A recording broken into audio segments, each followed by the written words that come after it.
আশা করি আপনারা সবাই ভালো আছেন।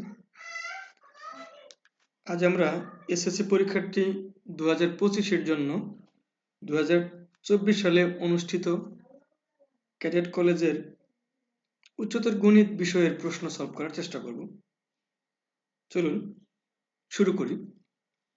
আমরা একটু প্রশ্নটা দেখে নিই, অথবা আপনাদের কাছে যাদের কাছে টেস্ট পেপার আছে আপনারা টেস্ট পেপার থেকে উচ্চতর গণিতের পাবনা ক্যাডেট কলেজের প্রশ্ন একটু দেখে নিতে পারেন। পাশাপাশি খাতাগুলো নিয়ে তৈরি থাকতে পারেন। আমরা একটু সলভ করার চেষ্টা করি। একটি কথা বারবার বলি, সেটা হচ্ছে যে গণিত বা বিজ্ঞান রিলেটেড সাবজেক্টগুলোর এমসিকিউ হোক বা অন্য যে কোনো প্রশ্ন অবশ্যই আপনাকে রাফ বা অঙ্কগুলো করে উত্তর করতে হবে। আপনি যদি মন গড়া কোনো অ্যান্সার করেন বা একটু পারেন না, তাহলে দেখবেন যে খুব বেশি হবে না। অবশ্যই আপনার অঙ্কগুলোর রাফ করে উত্তর করতে হবে। আপনি চেষ্টা করবেন মূল খাতায় রাফ করতে, তাহলে হবে কি যে আপনার ঝামেলাটা হবে না। কখনো লুজ খাতায় বা লুজ খাতা যদি আপনি প্রথম দিকে পাবেন না, মূল খাতায় রাফ করার চেষ্টা করবেন, তাহলে দেখবেন যে আপনি এমসিকিউ হওয়ার প্রবণতাটা বাড়বে। আপনার টাইম 25 মিনিট, আপনি 25 মিনিট সময়ের প্রতি লক্ষ্য রেখে এমসিকিউ গুলা সলভ করার চেষ্টা করবেন। ঠিক আছে, আমরা চলুন শুরু করি। তাহলে আমরা প্রশ্নটা একটু দেখে নিব। আমি প্রশ্নটা আবার একটু বড় স্ক্রিনে দেখে নিলাম, যাদের কাছে আছে আপনি একটু দেখতে পারেন। যে ক্যাডেট কলেজের প্রশ্নটা একটু দেখে নিব। পাবনা ক্যাডেট কলেজের আমি অল্প একটু সময় নিচ্ছি।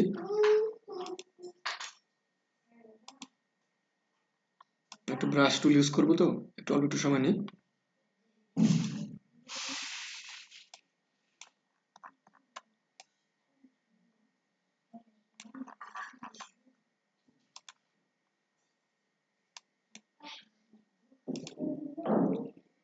ওকে, আমরা শুরু করি এবার। ইউ একটা সার্বিক সেট আছে 2, 3, 5 তার উপাদান। এ একটা সেট আছে যার মান হচ্ছে এক্স এবং এক্স প্লাস 2 লেজর ইকুয়াল হচ্ছে 6। এটাকে আমি যদি ক্যালকুলেট করি, তাহলে এক্স এর মান হচ্ছে আমার লেজর ইকুয়াল 4, অর্থাৎ এক্স এর মান 4 এর চেয়ে কম অথবা সমান। তাহলে কি কি হতে পারে? 2, 3, 4, অর্থাৎ তার মানে কি এ সেটের মান হচ্ছে 3টা। তাহলে বলছে প্রকৃত উপসেট কত? আমরা জানি কোন সেটের উপসেট সংখ্যা তার উপাদানের উপর নির্ভর করে। যেহেতু এখানে উপাদান আছে 3টা, তার উপসেট হবে 2 কিউব অর্থাৎ 8, কিন্তু প্রকৃত উপসেট হবে তার চেয়ে একটা কম, তাই না? ঠিক আছে, না সরি এ সেটের প্রকৃত উপসেট, হ্যাঁ, তার চেয়ে একটা কম থাকলো। তার মানে কত হইলো আমার? এখানে যা যা আছে, এই 2, 5 নাই, তারপরে 3, 4 তো কম হয়ে গেল, 2 আছে আমাদের, 2, 3, 5 নাই, সরি সরি সরি এইটা 2, 3 আছে, এটার মধ্যে ঠিক আছে, কিন্তু 5 তো আসেই না, এখানে 5 নাই। তার মানে এগুলো উত্তর হচ্ছে ভুল। তাহলে সঠিক উত্তর হচ্ছে কত আমার? 1, সরি খ নাম্বার। আবার এফ অফ এক্স সমান 1/1 মাইনাস এক্স, ডোমেইন কত? এই সমস্ত কাজ আমরা জানি যে ডোমেইন হবে, যেহেতু ভগ্নাংশ আছে, এক্স নট ইকুয়াল মানে হর নট ইকুয়াল টু 0। তার মানে কত আমার? X plus x minus 1 not equal to 0। তার মানে কি এক্স নট ইকুয়াল টু 1 কোথায় আছে? এটা কর মধ্যে আছে। এই যে ডোমেইন হবে x বিলংস টু r, যেখানে x নট ইকুয়াল টু 1।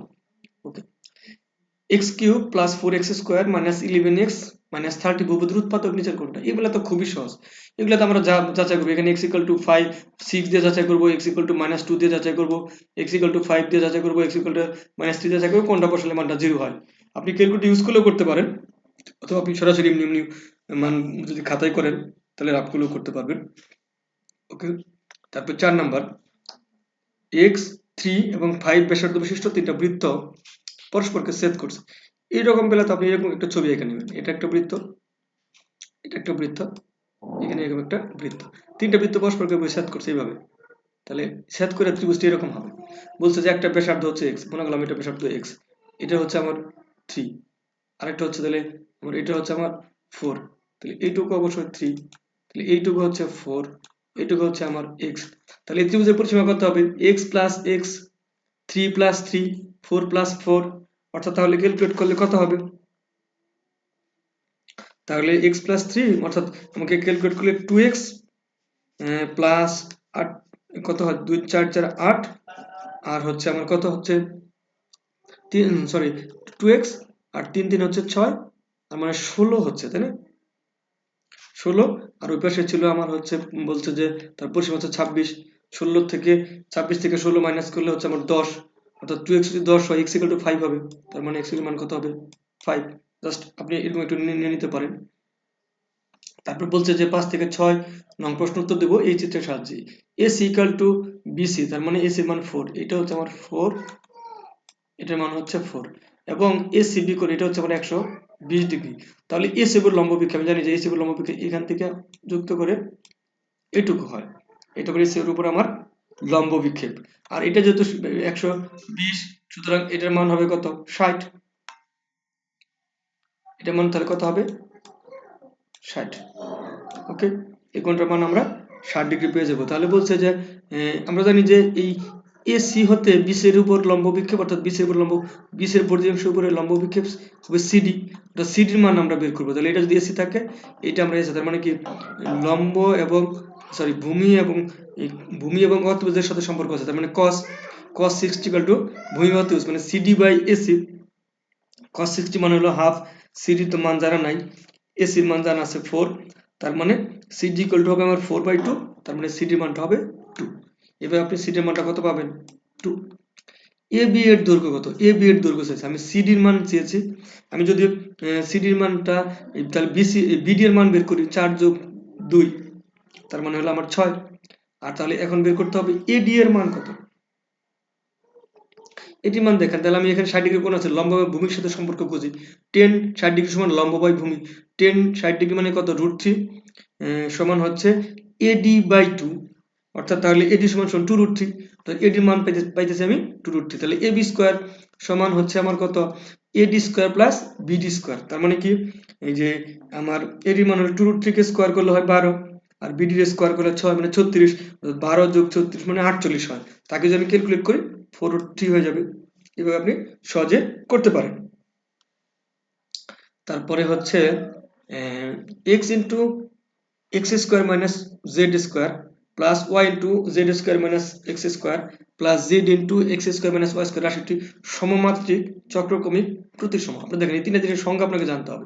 সমমাত্রিক মানে কি? প্রতিটা পদের মাত্রা হবে সমান। দেখেন এই পদের মাত্রা হলো 3, তারপরে এটার সাথেও 3, মানে সবগুলোর মাত্রা 3 হবে। আপনি একটু গুণ করে এই রাশিটাকে আমি যদি গুণগুলো করে নিই, তাহলে প্রতি পদের মাত্রা হবে 3, সুতরাং এটা সমমাত্রিক। তার মানে আমার 1 নম্বরটা সঠিক। 2 নম্বর হলো চক্রক্রমিক। চক্রক্রমিক হচ্ছে যে আমরা যদি তিনটা রাশি পরিবর্তন করি, অর্থাৎ x = y, y = z, আর z = x বসানোর পরে রাশিটা যদি একই থাকে, তাহলে সেটাকে বলা হবে কি? চক্রক্রমিক।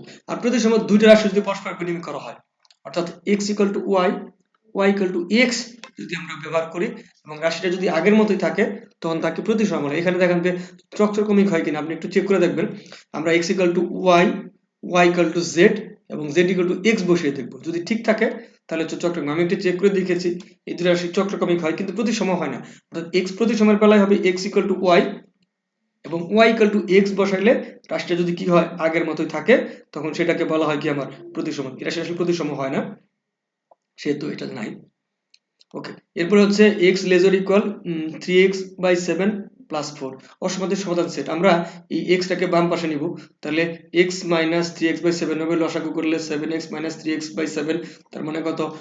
4x/7 ≤ হবে 4।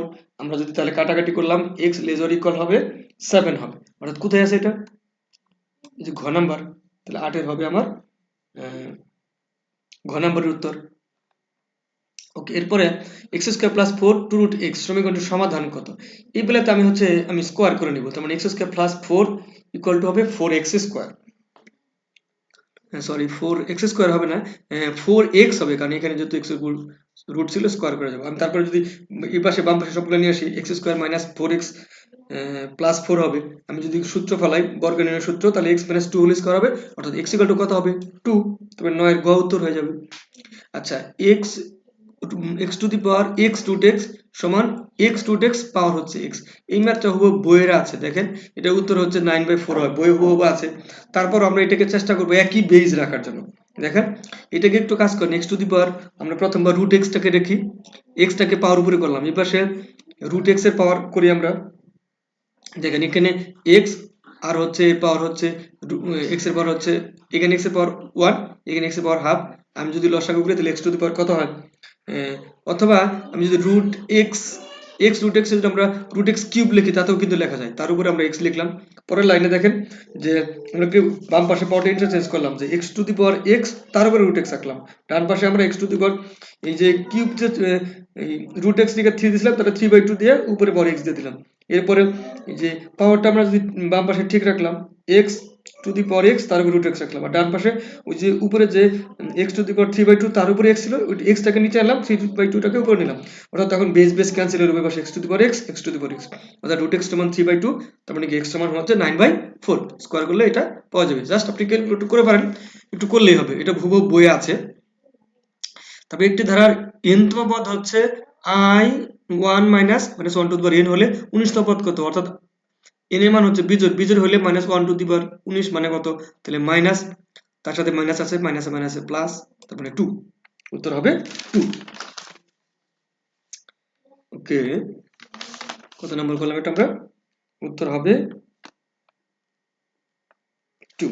তো 12 নম্বর, কোন গুণিত দ্বারা প্রথম পদ হলো 1, অসীমতক সমষ্টি হচ্ছে 10/9। আমরা জানি কোন গুণিত দ্বারা অসীমতক সমষ্টি হলো s ইনফিনিটি সমান হবে a/1 minus r।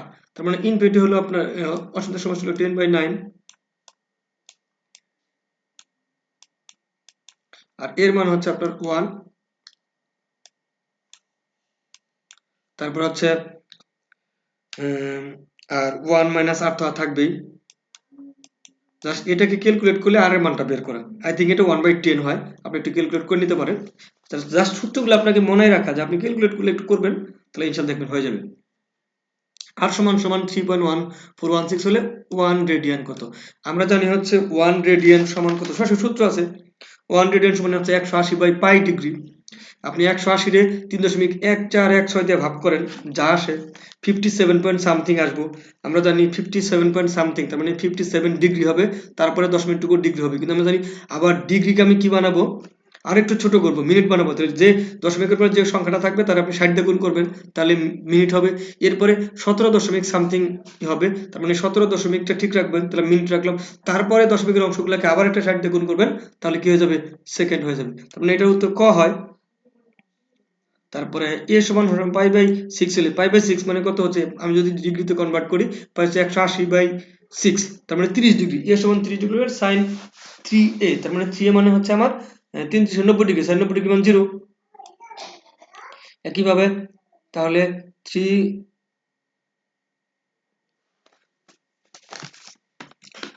sin a cos a, একইভাবে আপনি এখানে চেক করে দেখেন 14 কি হয়।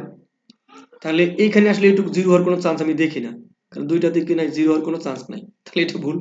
তার মানে কি 2 যেখানে যেখানে আছে সেখানে, সরি, তাহলে 2 π/6 না, তার মানে কি এক নাম্বারটা আমার মনে হয় যে ভুল, কারণ এটা ডান পাশ বাম পাশ সুযোগ নেই।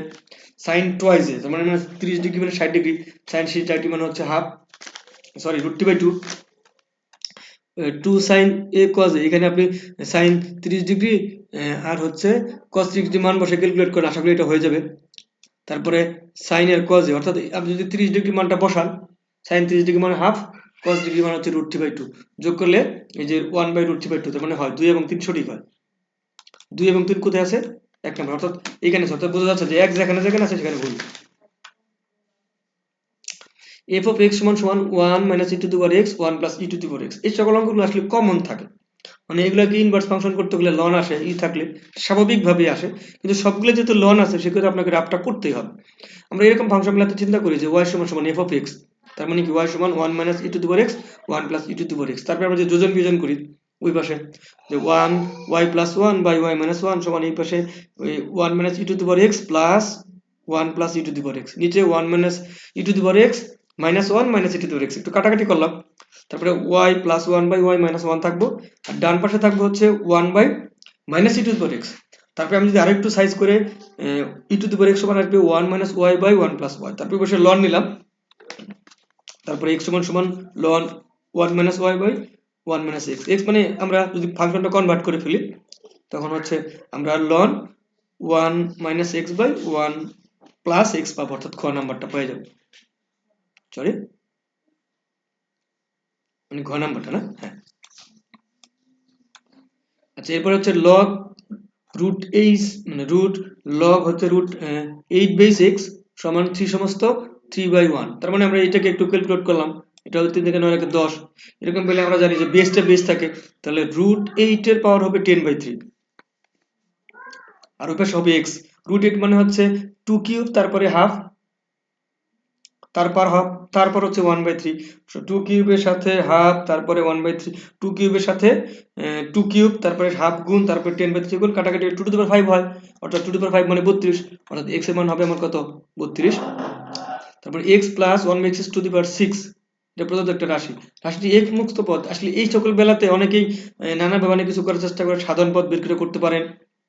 সাধারণ পদ বের করতে হলে তাহলে NCR x⁻r n - r এই ফরম্যাট ইউজ করতে পারেন, অথবা আপনি যদি সরাসরি বিস্তৃতি করেন। আমি এগুলাতে সরাসরি বিস্তৃতি করতে চাই, কারণ তার সাথে আরেকটা অঙ্ক আছে, ঠিক আছে। আমি যদি এখানে প্রথমটা হলো x, দ্বিতীয় পদ হলো 1/x², সেক্ষেত্রে আমরা যদি একটু বিস্তৃতি করি যে 6c0 x⁻6 plus 61 x⁵ into 1/x² plus 6c2 x⁴ into 1/x², তারপরে হোল স্কয়ার মানে x⁴, এইভাবে চলার পর আমরা দেখলাম কি যে তাহলে x মুক্ত পদ কত, x মুক্ত পদ মানে কি, যেটা 62 আছে ওইখানে, এখানে x⁴ করে ভ্যানিশ হয়ে যাবে, আর 62 এর মান হচ্ছে 15, অর্থাৎ এখানে x মুক্ত পদের মান হচ্ছে 15।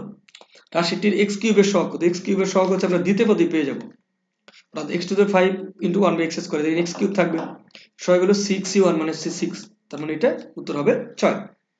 5x প্লাস 8y প্লাস 16 সমান 0 বলছে সরলরেখা পরস্পর লম্ব, আপনাদের দুটি সরলরেখা পরস্পর লম্ব হলে, লম্ব যদি হয় তখন তাদের ঢাল দ্বয়ের গুণফল -1 হয়, অর্থাৎ 5x প্লাস 8y প্লাস 16 সমান 0, এটাকে ঢাল হবে 8y সমান -5x প্লাস 16, তার মানে y সমান -5/8, তারপর সামথিং থাকুক, এটা আমার দরকার নাই, তার মানে ঢাল হবে মাইনাস আমার হচ্ছে 5/8।